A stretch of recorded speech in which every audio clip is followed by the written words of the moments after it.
밤에 피는 야화를 찾아주셔서 감사합니다. 구독과 좋아요, 알림 설정 부탁드립니다. 오늘도 즐겁고 행복한 시간 되시기 바랍니다. 한양 근교의 조용한 마을에 사는 장위는 뛰어난 도공이었다.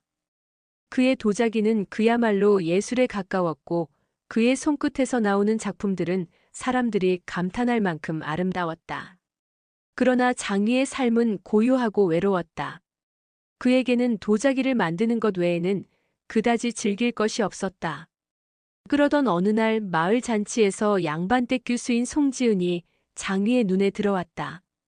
지은은 아름다운 자태와 고상한 태도로 잔치의 중심에 서 있었다. 그녀의 미소는 사람들의 마음을 사로잡았고 그 어떤 화려한 장식도 그녀의 존재감을 넘지 못할 정도로 빛났다. 장인은 그날 처음으로 그녀의 모습을 보고 그 미소 뒤에 숨겨진 무언가를 느꼈다.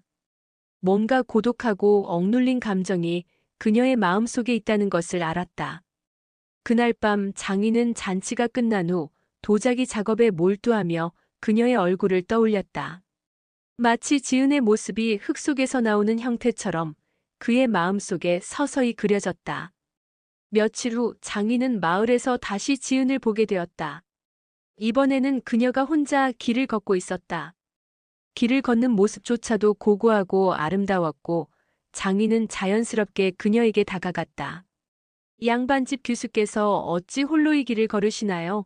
장인은 조심스럽게 말을 건넸다. 지은은 장인을 보고 잠시 멈추었고 부드럽게 웃었다. 도공님, 요즘은 마을에서 많이 보지 못했어요. 도자기 작업은 잘 되시나요? 장인은 고개를 숙이며 대답했다. 예, 도자기는 언제나 제 곁에 있죠. 그런데 아씨는 어떻게 지내시나요? 잔치날 뵙고 처음이에요. 그저 평소처럼요. 지은은 살짝 미소 지으며 말했다. 도공님, 제가 우연히 가마터 근처를 가다가 가마에서 도공님 일하는 모습을 배웠는데 너무 정열적이고 무아지경에서 일하는 모습이 아주 인상 깊었어요. 그때 도공님의 힘과 정성이 느껴졌어요. 도공님의 이름은 뭐예요? 저는 송지은입니다. 네. 저는 도자기 굽는 장위입니다. 그녀의 말에 장위는 가슴이 두근거렸다. 그가 도자기를 만드는 모습이 그렇게 마음에 들었을지 몰랐다. 고맙습니다. 도자기는 제게 단순한 일이 아니라 제 삶의 일부분입니다. 그날 이후 두 사람은 자주 만나지 않지만 묘한 끌림을 느끼며 서로의 존재를 인식하게 되었다. 한 번은 장희가 작업을 하고 있을 때 지은이 작업장을 찾았다. 그는 흙을 다루며 진지하게 도자기를 만들고 있었다. 땀방울이 얼굴을 타고 흘러내리고 그의 근육이 드러나는 팔과 손끝에서 보여지는 집중력은 정말 매혹적이었다. 장희는 여느 때와 다름없이 도자기 작업에 몰두하고 있었다. 작업장은 흙과 물의 향기로 가득했고 장희는 웃옷을 벗은 채 땀에 젖어 도자기를 빚고 있었다. 그의 팔에는 힘줄이 도드라졌고 땀방울이 그의 이마를 타고 내려와 목덜미로 흘러내렸다. 흙과 씨름하며 그의 손끝에서 탄생하는 도자기의 곡선은 마치 살아있는 생명체처럼 완벽했다. 그 모습을 멀리서 지켜보던 송지은은 차오르는 감정을 주체할 수 없었다. 그의 강인한 모습 속에 숨어있는 섬세함과 진지함이 그녀의 마음을 흔들리게 했다. 그녀는 자신도 모르게 발걸음을 옮겨 그의 곁으로 다가갔다. 장희 씨. 지은의 목소리는 떨리고 있었다. 장희는 손을 멈추고 고개를 돌렸다. 그의 눈빛이 그녀를 향하자 지은은 심장이 빠르게 뛰었다. 땀에 젖은 그의 몸과 날카로운 눈빛, 그리고 묵묵히 그녀를 바라보는 태도는 그녀의 마음을 깊이 파고들었다. 아가씨, 이곳까지 어쩐 일이십니까? 장희의 목소리는 낮고 부드러웠다. 지은은 그의 눈을 바라보며 한참을 머뭇거리다가 조용히 말했다. 당신을 보고 싶었어요. 그 말에 장희는 잠시 멈칫했다. 그녀의 목소리에는 깊은 진심이 담겨 있었고 그것은 그의 마음을 더 깊이 움직였다. 그는 천천히 그녀에게 다가가 손에 묻은 흙을 닦아냈다. 아가씨 여기까지 오시다니 위험한 일이었을 텐데. 위험하더라도 당신을 보지 않으면 견딜 수가 없었어요. 그녀의 목소리는 간절했고 그 말에 장인은 더 이상 주저하지 않았다. 그는 천천히 손을 뻗어 그녀의 손을 잡았다. 그녀의 손은 떨리고 있었지만 따뜻했다. 두 사람은 서로의 눈을 바라보다가 서서히 가까워졌다. 장인은 그녀를 조심스럽게 끌어안았다. 그녀의 작은 몸이 그의 가슴에 닿았고 지은은 그의 심장의 강한 박동을 느낄 수 있었다. 아가씨. 아니, 지은아, 장이가 그녀의 이름을 부르며 말했다. 내 마음을 숨기려 했지만 더는 안 되겠어. 나는 너를 사랑해. 그 말에 지은의 눈에는 눈물이 고였다. 그녀는 그의 가슴에 얼굴을 묻으며 낮게 속삭였다. 저도요. 저도 당신을 사랑해요, 장희 씨. 그들은 서로를 꼭 끌어안았다. 지은은 그의 땀과 흙이 묻은 채취조차 사랑스럽게 느껴졌다. 장희는 그녀의 부드러운 향기와 따뜻한 체온 속에서 자신의 삶이 더할 나위 없이 충만해짐을 느꼈다.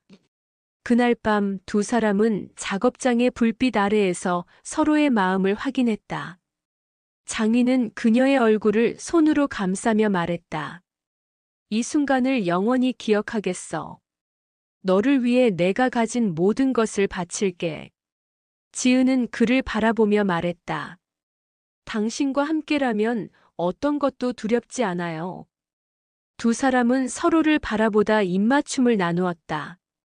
그 키스는 서툴지만 진실했고 그들의 사랑이 모든 것을 초월할 수 있음을 보여주는 증표였다.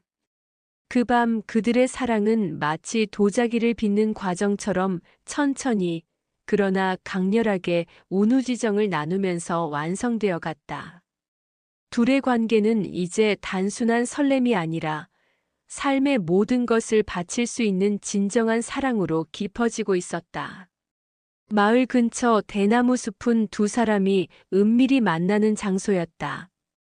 저녁 햇살이 대나무 사이로 비치고 부드러운 바람이 불어왔다.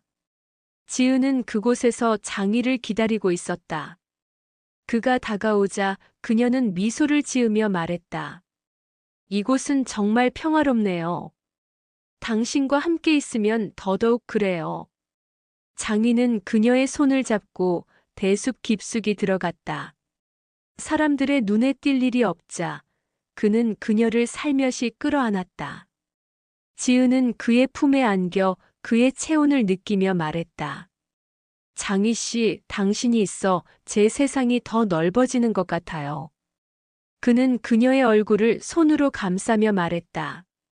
지은아, 나는 너 없이는 아무것도 아니야. 그들은 그곳에서 서로를 끌어안고 사랑을 나누었다. 대숲의 바람 소리와 함께 두 사람의 숨결이 한데 어우러졌다. 보름달이 뜬 밤 연못가의 물결은 은빛으로 빛나고 있었다. 지은은 장희와 함께 연못가로 걸어 나왔다.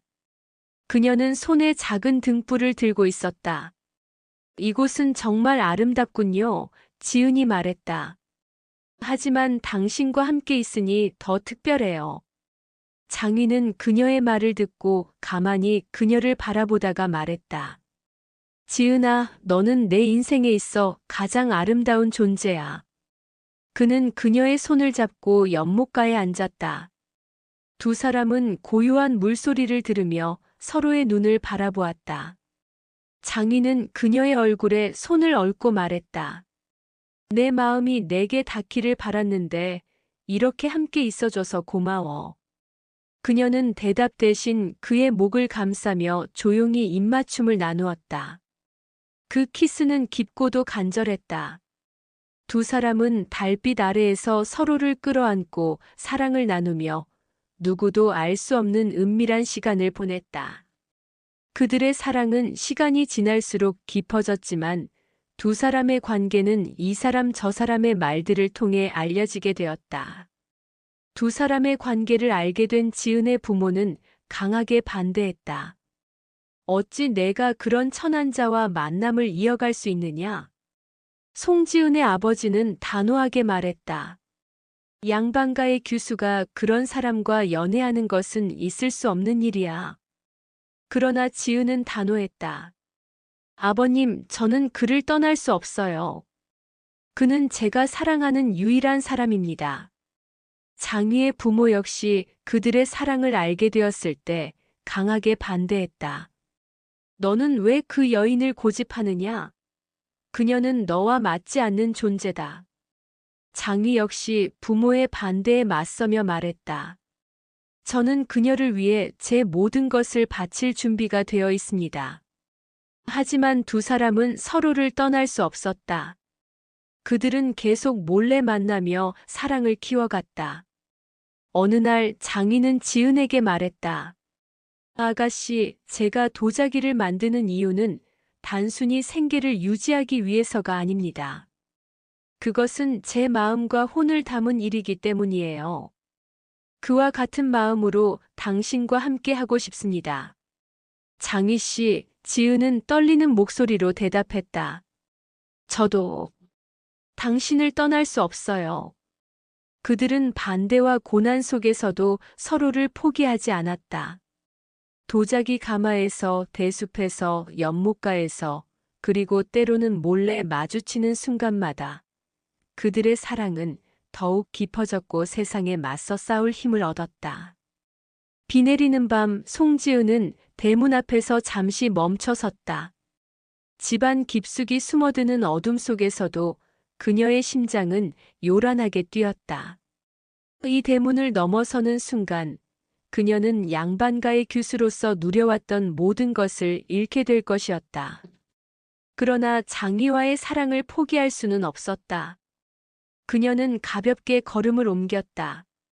쌀쌀한 바람이 몸을 파고들었고 비에 젖은 옷자락이 무겁게 느껴졌다. 문지기를 피해 뒷문을 열고 나서자 담장 밖에서 기다리고 있던 장희가 그녀를 반겼다. 그의 얼굴은 어둠 속에서도 굳건했다. 지은, 괜찮소? 어서 가요. 누군가 깨기 전에. 두 사람은 비 내리는 산길로 발걸음을 옮겼다. 불빛이 없는 길은 발목이 빠질 듯한 진창으로 가득했다. 지은은 고운 비단 신발을 버리고 맨발로 걷기 시작했다. 발바닥에 돌멩이가 박히고 날카로운 가시가 찔렸지만 그녀는 멈출 수 없었다. 산길을 빠져나오자 장희는 그녀를 이끌고 강가로 향했다. 두 사람은 작은 나룻배를 빌려 강을 건넜다. 강물은 비로 인해 불어나 있었고 물살은 배를 위협했다. 장희는 배를 젓는 손에 힘을 주며 그녀를 다독였다. 두려워하지 마시오. 내가 지켜줄 것이오. 하지만 강물은 쉽게 허락하지 않았다. 물결이 거세게 흔들리며 배가 뒤집힐 듯 위태로웠다. 지은은 두 손으로 배의 가장자리를 붙잡고 이를 악물었다. 강을 건너며 비로 흠뻑 젖은 두 사람은 다시 산길을 따라 걷기 시작했다. 새벽이 밝아올 무렵 멀리서 개 짖는 소리와 함께 사람들의 목소리가 들려왔다. 송대감이 보낸 추격자들이었다. 저기다. 아가씨를 놓치지 마라. 지은은 장희의 손을 꽉 붙잡으며 속삭였다. 우리가 잡히면 우린 영원히 만나지 못할 거예요. 장희는 그녀를 자신의 뒤로 감싸며 말했다. 걱정 마시오. 내가 여기서 끝까지 당신을 지킬 것이오. 두 사람은 가까운 숲속으로 몸을 숨겼다. 짙은 숲의 그림자는 그들의 피난처가 되어 주었다. 하지만 추격자들은 쉽게 포기하지 않았다. 빗속에서도 발자국을 따라 끈질기게 쫓아왔다. 그 순간 장희는 작은 동굴을 발견했다. 그는 지은을 그곳으로 밀어넣고 낮은 목소리로 말했다. 여기서 기다리시오. 난 그들을 다른 곳으로 유인할 것이오. 안 돼요. 같이 가요. 지은이 울먹이며 그의 소매를 붙잡았다. 내가 없으면 당신은 안전하지 않을 것이오. 부디 믿고 기다려 주시오. 장인은 그녀를 남겨두고 홀로 숲길로 뛰어나갔다. 추격자들은 그의 움직임을 쫓아갔고 그 사이 지은은 동굴 속에서 떨며 기다렸다. 오랜 시간이 지난 후 장인은 지친 모습으로 동굴로 돌아왔다. 그의 얼굴에는 상처가 있었고 옷은 찢어진 곳이 많았다. 그러나 그는 미소를 지으며 말했다. 이제 안전하오. 그들은 우리를 찾지 못할 것이오. 그날 밤 두 사람은 비를 피해 동굴 속에서 몸을 의지한 채 서로를 꼭 끌어안았다. 그들의 숨소리 사이로 빗소리가 멀리 울렸다. 지은은 장희의 품에서 속삭였다. 우리가 이 고난을 견뎌낼 수 있을까요? 고난이 있다면 함께 이겨낼 것이오. 당신과 함께라면 모든 것이 가능하오.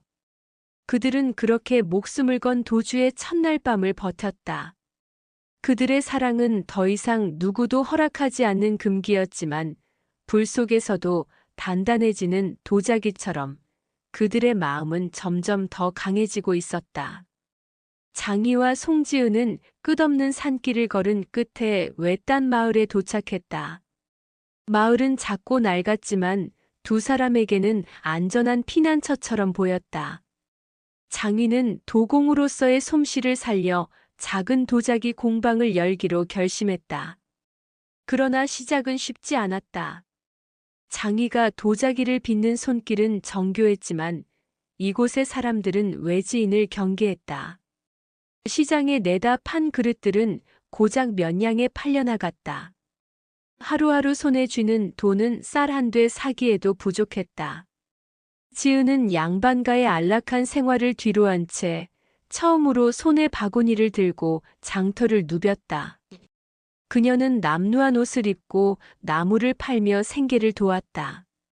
손이 닳도록 일했지만 종종 마을 사람들의 차가운 시선과 수군거림이 그녀의 마음을 무겁게 했다. 양반가 아가씨가 어쩌다 저리 됐을까? 도공이라더니 쓸모도 없구먼. 밤이 되면 두 사람은 서로를 바라보며 숨죽여 울곤 했다. 그러나 그들의 눈물 속에는 절망만이 아닌 희망의 불씨도 함께 있었다. 몇 달이 흐른 어느 날 장희는 자신의 도자기 중 깨진 조각을 보며 새로운 아이디어를 떠올렸다. 깨진 조각들을 모아 하나의 아름다운 모양으로 다시 빚어낸 것이다. 금가고 흠이 있는 그릇이지만 그의 손끝에서 그릇은 오히려 독특하고 아름다운 작품이 되었다. 이건 정말 특별하군요. 지은이 환하게 미소 지으며 말했다. 흠을 숨기는 대신 그것을 새로운 아름다움으로 만드는 거요. 장인은 새로 만든 그릇을 들고 다시 장터로 나갔다. 처음에는 사람들의 관심을 끌지 못했지만 한 부유한 상인이 그릇의 독특한 매력을 알아보았다. 이런 건 처음 보는군요. 내가 몇 개 더 주문하고 싶소. 그날 이후 장희의 이름은 마을 안팎으로 알려지기 시작했다. 깨진 도자기를 재탄생시키는 그의 작품은 점점 많은 사람들의 눈길을 끌었다. 장희는 지은과 함께 공방을 확장하기 시작했다.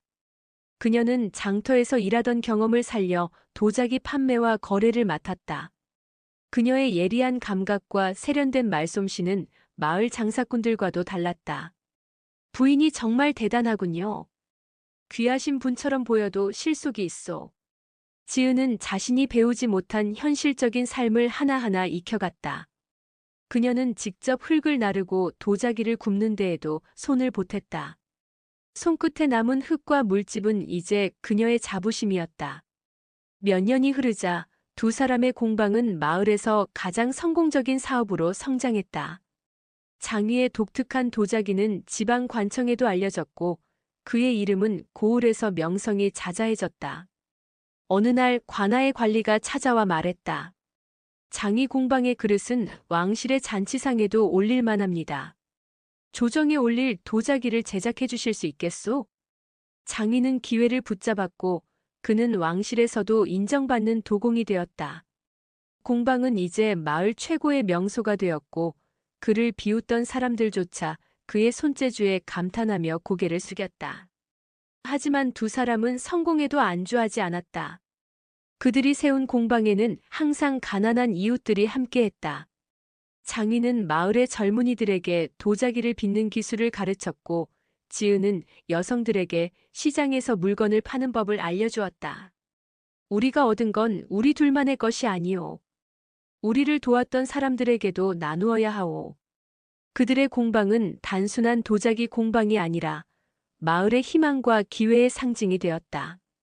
사람들은 이제 두 사람을 존경하며 사랑했다. 저녁마다 장이와 지은은 마당에 앉아 서로를 바라보며 미소 지었다. 그때 내가 당신을 따라가지 않았다면 이런 삶은 없었겠지요. 당신이 아니었다면 나는 이곳에서 꿈조차 꾸지 못했을 것이오. 그들의 손은 여전히 거칠고 주름졌지만 그 안에 담긴 사랑과 노고는 그 어떤 것보다 빛나고 있었다. 두 사람은 고난과 함께 빚어낸 그들의 사랑을 보며 평생을 감사했다. 우리의 흠도 결국 아름다움이 되었소. 장이가 그녀의 손을 잡으며 말했다. 우리가 함께라면 무엇이든 아름답게 만들 수 있어요. 그들의 이야기는 마을 사람들에게 희망의 전설이 되었고, 그들이 남긴 도자기는 세상에서 가장 빛나는 사랑의 상징으로 남았다. 그들의 사랑은 두 가문의 반대 속에서도 은밀하게 지속되었고, 결국 두 사람은 사랑을 지키기 위해 함께 도자기 작업을 이어가며 자신들의 길을 만들어갔다. 그들은 서로의 사랑을 도자기처럼 섬세하고 강하게 빚어가며 모든 역경을 이겨내고 진정한 행복을 찾아갔다. 마침내 두 사람은 모든 반대를 극복하고 서로를 지키기로 결심했다. 그들의 사랑은 도자기처럼 강인하고 섬세하게 빚어져 영원히 사라지지 않을 이야기가 되었다.